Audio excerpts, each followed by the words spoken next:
윤석열 총장을 두고 지금 정치권에서도 공방이 벌어지고 있습니다. 방금 전에 최수영 평론가와 양문석 이사장께서 외압 논란 가지고 공방을 벌였던 것처럼 이걸 외압으로 보는 그런 야당 측, 그리고 여권에서는 이렇게 가는 것이 정도가 아니지 않느냐, 어떻게 검찰이 대통령을 이기려고 하느냐, 헌정 질서를 흔들어 보려고 하는 것이다, 이런 비판들이 나오고 있는 것이죠. 윤호중 법사위원장은 한동훈 검사장 잘못이 있으면 검찰총장이 아무리 측근이라도 책임을 물어야 되지 않느냐라고 지금 공격하고 있고, 야당에서는 추미애 장관에 대한 탄핵 소추안을 발의하겠다라고까지 맞서고 있습니다. 어떻게 장외전이 또 펼쳐질지 그 부분도 지켜볼 만한 대목입니다. 관련된 녹취 들어봅니다. 만약에 추미애 장관이 결과만 보고 받아라. 당신은 측근 관련된 거라 네. 오해 여지가 있으니까 네. 수사 개입하지 말고 결과 보고 받아. 이 지위가 이게 직권남용이고 부당하다, 위법하다고 한다면 네. 윤석열 총장이 나는 보고 안 받겠다, 또는 대검 부장회의에서 결론을 내겠다, 수사 지휘하겠다. 이 윤석열 총장의 지시는 직무유기 아닙니까? 총장이 자기 권한을 포기해버린 거 아니에요? 추미애 법무부 장관과 윤석열 검찰총장 사이에 수사 지휘를 둘러싼 이 공방이 점입 가경이고 목불 인견입니다. 이제 누구나 승복할 수 있는 수사 수단은 국회에서 추진하는 특별검사제도밖에 없습니다. 우선 정말 중립성 시위를 피해 가려고 하면 추미애 장관이 먼저 특별검사를 요청하고, 그것이 안 될 때에는 국회가 나서서 특별검사를 추진하도록 하겠습니다. 자, 지금 방금 전에 최수영 평론가 외압 가지고 양문석 이사장이 얘기했는데 야권은 이걸 외압이라고 보는 거죠? 그렇죠. 이게 충분히 그럴 수밖에 없는 것이, 이렇게 집요하게 법무장관뿐만 아니라 법사위원들까지 총동원돼가지고 지금 그야말로 전방위적 압박을 가하고 있지 않습니까? 위법한 사실이 있으면은 그 부분만 얘기하면 될 텐데 전문을 공개하고, 특히 이 사건에 대해서 법무부 장관 이미 검언유착이라고 단정을 지어가지고 국회에 얘기를 하고, 이런 상황이 어떻게 피의자 사실 공표하지 말라는 사법개혁의 본질과도 이게 다른 것인데 어떻게 모든 사람들이 이거를 어떤 정상적인 상황으로 받아들이겠습니까? 이거는 정말 제가 지시에 어떤 이 탈을 쓴 어떤 외압이 본질일 수 있다라고 많은 사람들이 보고, 특히나 검사장들, 지검장들 회의에서 그런 어떤 기류들이 굉장히 강했기 때문에 추미애 장관이 사실은 메시지를 보낸 거거든요. 거기에 이제 뭐라고 했냐면 검사장들 보고 이제 검찰 개혁의 본질에 대해서 생각해달라까지 얘기했는데, 사실은 그게 굉장히 부담될 수 있었으나 검사장들은 그런 결론을 내렸다고 한다는 것은 사실 이 부분에 대해서 조직 내부에서 많은 동의를 했다는 뜻이기 때문에, 저는 야당의 공세는 법무장관 해임 건의안까지 갈지 모르겠습니다만은 어쨌든 지금 야당의 공세는 대단히 합리적이고 타당한 측면이 있다, 저는 그렇게 봅니다. 정리한 평론가. 저는 이제 이 싸움이 추미애 장관의 흔들림 없는 결기와 그리고 윤석열 총장의 내공이 이제 피할 수 없이 전면전을 시작했다고 저는 보고요. 예. 실제로 외압이라고 얘기하지만 어떻습니까? 윤석열 총장이 지금 보여주는 모습이 외압을 받는 검찰총장의 모습 맞습니까? 전국 검사장 회의를 소집해서 이런 지휘권에서 어떻게 대응을 하는 것이 좋겠냐고 질문하는 그 모습은 오히려 검찰 조직을 지키면서 나는 어떤 경우에도 굴복하지 않는다. 내가 여기서 죽어나가더라도 내 스스로 나갈 일은 없다. 라는 것을 전 국민들에게 정확하게 저는 보여주고 있다고 보고요. 그런 면에서 검찰 조직의 수장으로서의 행동이냐, 아니면 또 다른 복선이 깔려있는 정치적인 행위냐, 기억하시는지 모르겠습니다. 검찰총장 임명됐을 때 혹시 대권에 대한 관심이 있거나 이러냐고 질문을 했을 때 언론에서 어떤 경우에도 자신을 대권 후보로 넣고는 여론조사를 하지 말아라고 공식적으로 저는 요청한 기억을 지금 하고 있습니다. 최근에 이제 대선 후보로 여야 막론하고 3위가 됐는데 어떤 경우에도 나를 거기에 넣지 말고 나는 정치에 관심이 없으니 좀 빼달라고 하는 요청을 들어본 적이 없습니다. 그 말은 지금 현재 이 싸움의 본질이 두 사람 간의 지휘권과 또는 검찰 조직을 보호하기 위한 방어권에 대한 문제가 아니라 더 큰 판으로서의 싸움이 진행되고 있다. 예. 윤석열 검찰총장은 스스로 대권을 향한 길을 생각하고 행동하고 있다. 이렇게 저는 보고 있습니다. 근데 윤석열 총장이 지지율 조사에 나는 포함시키지 말아달라고 요청을 하긴 했다고 했어요. 들었는데 네. 그랬죠? 네, 하긴 예. 했는데 그 다음에는 아무 말도 안 그 하시네요. 뒤에는 얘기가 없는 거죠. 네. 3위쯤 나왔을 때 다시 한번 좀 강하게 요청을 했다. 이런 소식은 없어요. 못 들어봤어요. 자, 그런데 지금 이 와중에 또 조국 전 법무부 장관도 페이스북을 통해서 윤석열 총장을 공격하고 나섰습니다. 윤석열 총장에 대해서 법무장관이 헌법 인권에 기초해서 지휘권을 행사하는 것은 당연한 권한이다. 그러면서 무엇을 겁내는지 새삼 알겠다. 이런 글을 올렸습니다. 조국 전 장관 관련해서 녹취가 있습니까? 한국 검찰은 OECD 국가 어느 검찰보다 광범하고 강력한 권한을 가지고 있습니다. 누구를 언제 무슨 혐의로 수사할 것인지, 누구를 어떤 제목으로 기소할 것인지를 재량으로 결정합니다. 그리고 그 목표를 달성하기 위하여 정치권과 언론을 이용하는 일이 다반사입니다. 그런데 검찰은 이러한 막강한 권한을 남용해왔습니다. 표적 수사, 별건 수사, 별건 수사, 먼지털이 수사, 인디안 기우제식 수사 등등의 용어가 회자되고 있는 이유가 바로 이 때문입니다. 예, 노영희 변호사, 조국 전 장관도 글에 이렇게 올렸네요. 아유, 그동안 얼마나 참았겠습니까? 저 같았으면 벌써 올렸을 것 같은데요. 실질적으로 장관의 입장이었고 또 재판을 받고 있으니까 함부로 말을 못했겠죠. 그동안 여러 가지 부당하다고 생각함에도 불구하고.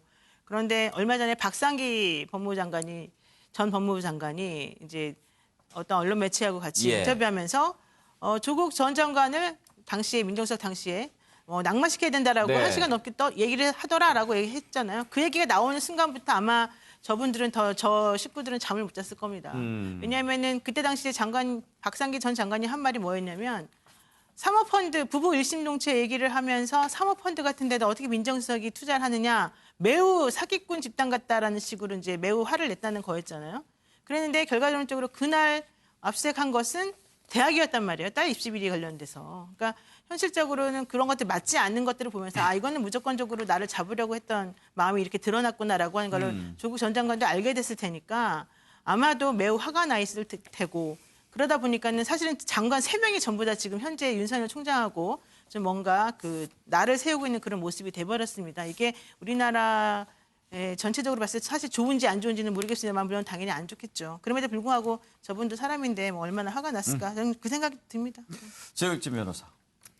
글쎄 이제 노영희 변호사 말씀처럼 아마 조국 전 장관이 하고 싶은 말이 많았겠지만 저는 조금만 더 참았으면 좋았겠다. 왜냐하면 지금 저런 말씀을 하실 그런 위치에 있는 것은 아니지 않는가.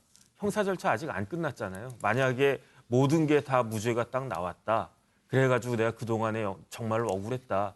그러면은 뭐 국민들이 이해를 갖다가 하겠죠. 하지만은 지금 본인 그다음에 부인 그다음에 가까운 그 친척들 이렇게 쭉 줄줄이 형사 절차가 지금 진행이 되고 있고 그다음에 또 유죄가 나오지 않았습니까? 동생하고 또 조카하고는.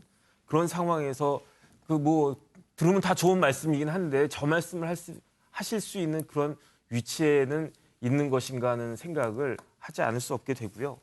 그다음에 내용 자체도 사실은 저거는 윤 총장하고 추미애 장관하고 사이에 그런 문제이기 때문에 제3자가 나와가지고 뭐 이래라 저래라 이야기하는 것도 그 내용도 저는 좀 적합하지 않은 것으로 판단이 됩니다. 그런데 변호사님 궁금한 게요. 만약에 네. 대법원까지 가가지고 네.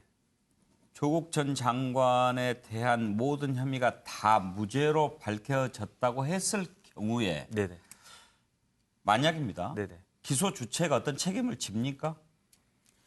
책임을 지지는 않지요. 왜냐하면 검사도 사람이고 판사도 사람이지 않습니까? 판사도 오판해가지고 사형 선고를 내렸는데 그런데 그게 오판인 경우도 있었거든요. 그다음에 검사도 마찬가지로 뭐 최선을 다해서 생각을 해가지고 판단을 해서 기소를 갖다가 했는데 무죄가 나온 경우도 있으니까 예. 그거는 뭐 불가피한 것이라고 볼 수 있는 거죠. 예, 노영희 변호사. 저는 조국 전 장관 사건 관련해서 전부 무죄 나오지는 않을 거라고 봐요. 일부는 당연히 유죄가 나올 수밖에 없는 구조가 좀 몇 개가 있습니다. 그래서 그런 것들은 유죄가 나올 수도 있겠지만 그렇다라고 해서 그런 식으로 수사하고 그런 식으로 정말 온 가족을 다 괴롭힌 그 수사 방식이 전부 다 괜찮아지는 건 아니지 않습니까? 저는 그래서 그런 부분에 있어서는 정말 이번에 윤 총장이 잘못했다고 생각을 하고 예. 또 실질적으로 본인이 무죄가 아니라면 아무 말도 못하고 계속해서 바보처럼 살아야 되는가? 그건 또 아니라고 봅니다. 현실적으로 본인이 그 입장이라면 혹은 제가 조국 전 장관 입장이라면 저는 정말 되게 억울했을 것 같아요. 그러니까 내가 잘못한 부분은 잘못됐다 치더라도. 그 박상기 법무부 장관 얘기도 있었지만 노영희 변호사께서는 검찰의 조국 전 장관에 대한 수사가 상당히 이례적이었다 이런 시각을 갖고 예, 계시죠? 저는 매우 이례적이었다고 생각을 하고요. 예. 실질적으로 조국 전 장관에게 그런 의심의 여지가 있었다 하더라도 그렇게까지 수사를 하고 그렇게까지 언론에서 정말 한 사람을 공격하는 거는 저는 사실 조국 전 장관 별로 좋아하지도 않아요. 그렇지만 그건 매우 좀 부적절한 행동이 아니었나 생각이 들어요. 그것 때문에 이제 정치적이다 아니다라는 얘기가 나는데 정혁진 변호사께서도 혹시 수사 착수라든지 이후 전개 과정에 대해서 네네. 조금 정상적이지는 않다 이런 생각 좀 하십니까? 그런데 그럴 수밖에 없는 게 조국 전 장관이 만약에 서울대 법대 교수였다. 그러면 그렇게까지는 하지 않았겠죠. 하지만은 법무부 장관이었고 그렇기 때문에 일반 사람들이 생각하는 것보다 더 높은 도덕적 기준이나 그런 것들이 있고 더 많은 관심을 갖다가 받고 있기 때문에 그렇기 때문에 더 수사가 강화된 그런 측면이 있었는데 그거는 공인이라고 하면 어쩔 수 없이 감수할 수밖에 없는 그런 부분들이 있지 않겠는가. 그다음에 꼭 조국 전 장관뿐만 아니고 예컨대 뭐 우병우 전 수석 같은 경우도 비슷한 이야기 나한테 수사가 과했다. 그런 이야기 할 수 있지 않았을까 그런 생각이 드는 거죠. 문제는 정견 평론가 제기된 것에 대해서 검찰이 수사를 착수하는 것은 당연하고 해야 할 의무이겠지만 청문회를 앞두고 있는 상황에서 수사에 착수했단 말이에요. 그걸 두고 이제 정치 행위다 또는 대통령의 임명권에 개입하고 저항하는 것이다 이런 분석이 나온 거 아닙니까? 그러니까 이게 태도를 보고 또는 검찰 쪽에서 봤을 때 마음에 들지 않는다고 저 사람 한번 수사해보자. 그렇게 해서 본건 수사를 했습니다. 근데 잘 안 나와요. 그 과정에서 새로운 제보가 왔는데 그 본건과 전혀 관계없는 별건이 나와서 수사를 한다. 또 별건을 하다 보니까 별건이 또 나옵니다. 또 그래 또 합니다. 그래 더 털어보자고 하니까 또 나옵니다. 그럼 먼지털이 수사를 합니다. 이제 이렇게 했을 때 과연 대한민국에 고위공직자든 아니면 일반 국민이든 이런 방식의 수사에서 완벽하게 자유로울 수 있는 사람이 있느냐. 이제 이 질문은 저는 검찰총장 스스로 또는 검찰에 있는 모든 공직자들이 자기 자신도 만약 그런 대상이 되었다고 했을 때 어떻게 하는 것이 가장 중립적이고 공정한 것인지에 대한 판단해 볼 필요가 있다. 그렇기 때문에 지금 별건 수사를 하지 않아야 한다. 그럼 이것을 어떻게 입법화할 것이냐. 그렇게 해서 우병우 수석도 당했고 조국 법무부 장관도 당했지 않습니까? 이거 바꿔야 한다는 것이 검찰개혁의 일단이다. 저는 이렇게 봅니다. 예, 장성철 소장. 범죄가 있으면 수사를 제대로 발빠르게 정확하게 해야지 봐주면서 수사하는 게 검사가 할 일은 아니지 않습니까?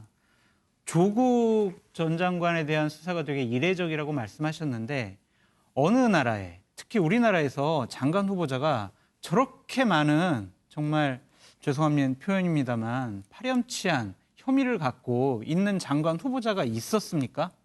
이것도 상당히 이례적 아닙니까? 조국 전 장관이 됐을 때 수사를 시작했으면 저렇게 수사를 잘 할 수 있었겠습니까? 박근혜 전 정권에서 있었던 많은 분들 먼지털이식 수사를 해서 다 감옥 보냈습니다. 102명 감옥 보냈습니다. 그것은 잘한 일이고 현 정권의 권력자들 수사하는 것은 그렇게 부당한 수사고 잘못된 수사입니까? 수사는요, 독립적으로 정말 정확한 잣대를 가지고 해야 된다. 그렇게 말씀드리고 싶습니다. 예, 양문석 이사장. 예, 조국 장관 청문회 전에 박상기 당시 법무부 장관이 윤석열 총장하고 만나서 했던 이야기 중에 아까 그 노영희 변호사도 잠시 이야기를 했는데 부부 1심 동체론을 이야기를 하면서 그 문제 제기를 하면서 저 사람은 절대 장관 되면 안 된다라고 이야기했다잖아요. 자, 뭐 다른 사람이 모르겠는데 윤석열 총장이 그런 이야기를 하는 것 자체가 진짜 코미디 아니에요? 자신의 장모의 사건들이 오래전에 불거졌음에도 불구하고 그걸 끊임없이 덮었어요. 총장이 되고 나서도 그게 계속 불거졌어요. 그리고 덮다 여론의 문매를 맞고 수사를 시작을 했어요. 자, 이랬을 때 부부 1심 동체 윤석열 총장의 부인도 연루되어 있는 사건이에요. 자, 그러면 개찐도찐이라고 이야기를 할 수 있겠지요. 그러면서 자기는 엄청난 도덕성을 가지고 있는 사람인 양, 이 장관, 대통령이 지명한 장관 후보자를 낙마시키기 위해서 검찰총장이 자격도 없는, 도덕적 자격 없는 검찰총장이 저격을 했어요. 이런 상황을 우리는 이례적이라고 이야기할까요? 정상적이라고 이야기할까요? 지금 이례적이냐, 정상적이냐의 논의를 하는 과정에 있어서 이건 이례적이에요.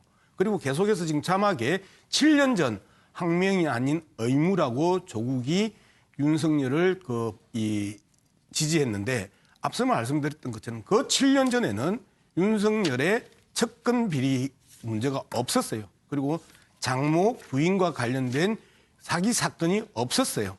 이 상황과 지금 상황이 조국이 뭔가 입장이 바뀐 것처럼 계속 자막이 뜨는 거는 부당하다. 저는 그렇게 한 가지만 윤석 이사장 앞에 딱 한마디만 합시다는 팻말을 바꿔줘야 되겠어요.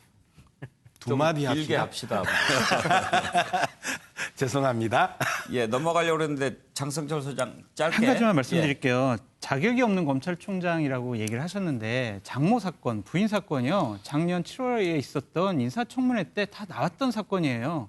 그때 박주민 현재 최고위원하고 김종민 의원이 다 지나간 사건이다. 다 정리된 사건이다. 다 그러면서 옹호했습니다.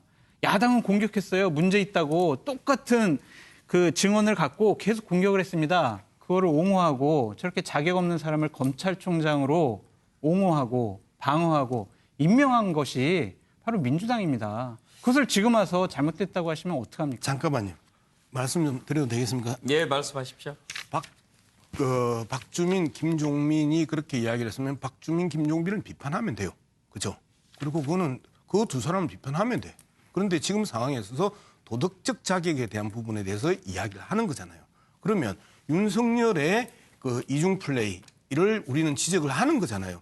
그 논의에 여기에 박주민, 김종민 이야기하는 거는 부적절하고 두 번째 앞서 이야기했던 김종민 의원 이야기도 하나 더 붙여볼게요.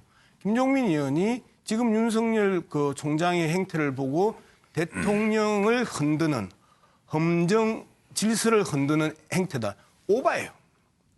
오바라고. 그럼 난 그건 비판해야 돼. 그런데 김종민을 비판하는 거하고 윤석열을 비판하고 있는데 김종민을 끌어들이는 거하고는 전혀 다른 내용이죠. 이걸 우리는 전문용어로 물타기라고 그래요. 예. 정견평론가 참으시죠. 넘어갑시다. 알겠습니다. 자, 충분히 얘기했습니다.